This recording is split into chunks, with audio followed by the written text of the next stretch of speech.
The Regius Poem, by Mr. Halliwell. A poem of moral duties. Here begin the constitutions of the art of geometry according to Euclid.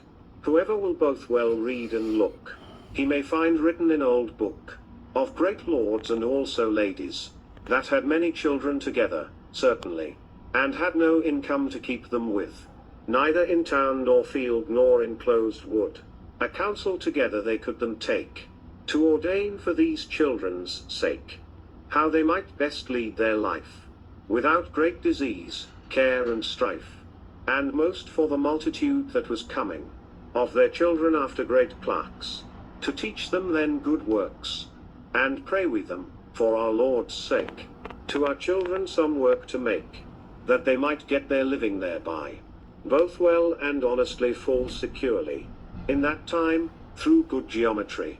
This honest craft of good masonry was ordained and made in this manner, counterfeited of these clerks together. At these Lord's prayers they counterfeited geometry, and gave it the name of masonry. For the most honest craft of all, these Lord's children thereto did fall, to learn of him the craft of geometry, the which he made full curiously, through fathers' prayers and mothers also. This honest craft he put them to. He learned best, and was of honesty, and passed his fellows in curiosity. If in that craft he did him pass, he should have more worship than the less. This great clerk's name was Euclid. His name it spread full wonder wide. Yet this great clerk ordained he, to him that was higher in this degree, that he should teach the simplest of wit, in that honest craft to be perfect. And so each one shall teach the other, and love together as sister and brother. Furthermore yet that ordained he, master called so should he be, so that he were most worshipped. Then should he be so called. But masons should never one another call, within the craft amongst them all, neither subject nor servant, my dear brother, though he be not so perfect as is another. Each shall call other fellows by friendship, because they come of ladies' birth. On this manner, through good wit of geometry, began first the craft of masonry. The clerk Euclid on this wise it found, this craft of geometry in Egypt land. In Egypt he taught it full wide, in divers lands on every side. Many years afterwards, I understand, ere that the craft came into this land. This craft came into England, as I you say, in time of good King Athelstane's day. He made then both hall and even bower, and high temples of great honour, to disport him in both day and night, and to worship his God with all his might. This good Lord loved this craft full well, and purposed to strengthen it every part.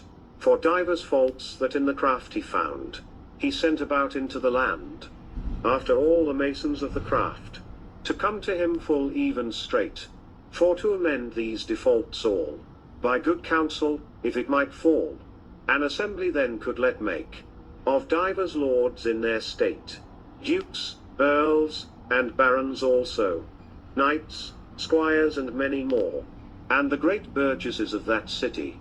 They were there all in their degree, there were there each one always, to ordain for these masons' estate.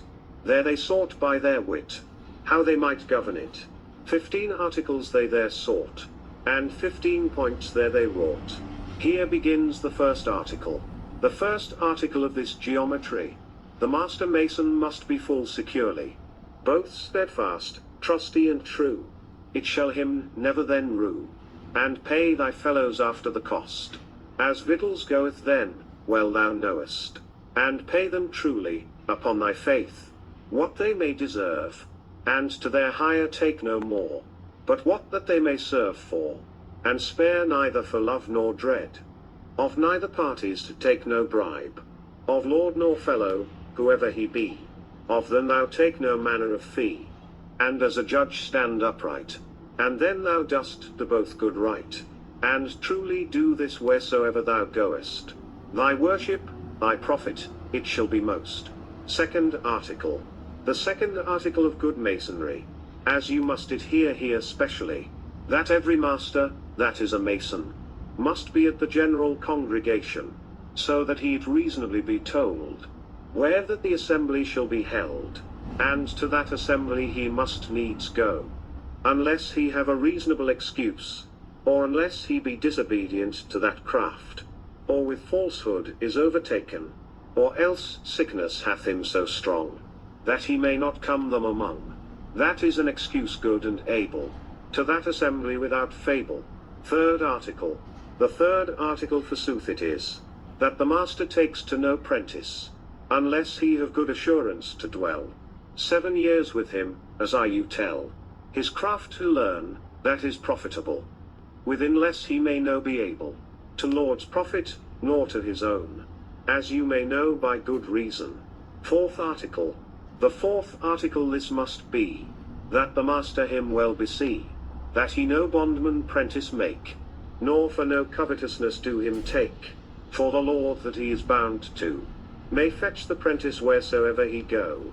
If in the lodge he were taken, much disease it might there make, and such case it might befall, that it might grieve some or all, for all the masons that be there, will stand together all together, if such one in that craft should dwell.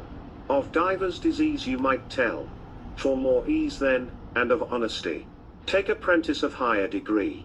By old time written I find, that the prentice should be of gentle kind, and so sometime, great lord's blood, took this geometry that is full good. Fifth article. The fifth article is very good, so that the prentice be of lawful blood. The master shall not, for no advantage, make no prentice that is deformed. It is mean, as you may hear, that he have all his limbs whole altogether. To the craft it were great shame, to make a halt man and a lame, for an imperfect man of such blood should do the craft but little good. Thus you may know every one, the craft would have a mighty man, a maimed man he hath no might.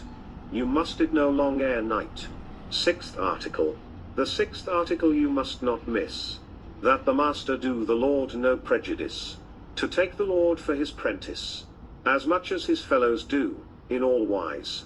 For in that craft they be full perfect, so is not he, you must see it.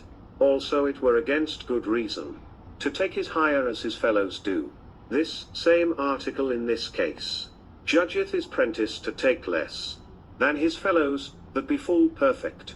In divers matters, no requited, the master may his prentice so inform, that his hire may increase full soon, and ere his term come to an end, his hire may full well amend. Seventh article. The seventh article that is now here, full well will tell you all together, that no master for favour nor dread, shall no thief neither clothe nor feed. Thieves he shall harbour never one, nor him that hath killed a man, nor the same that hath a feeble name, lest it would turn the craft to shame. Eighth article. The eighth article showeth you so, that the master may it well do, if that he have any man of craft, and he be not so perfect as he ought, he may him change soon anon, and take for him a more perfect man. Such a man through recklessness might do the craft scant worship. Ninth article. The ninth article showeth full well, that the master be both wise and strong, that he no work undertake, unless he can both it end and make, and that it be to the Lord's profit also, and to his craft, wheresoever he go, and that the ground be well taken, that it neither fall nor crack. Tenth article. The tenth article is for to know, among the craft, to high and low, there shall no master supplant another, but be together as sister and brother, in this curious craft, all and some, that belongeth to a master mason, nor shall he supplant no other man, that hath taken a work him upon, in pain thereof that is so strong, that weigheth no less than 10 pounds, but if that he be guilty found, that took first the work on hand. For no man in masonry shall not supplant other securely, but if that it be so wrought,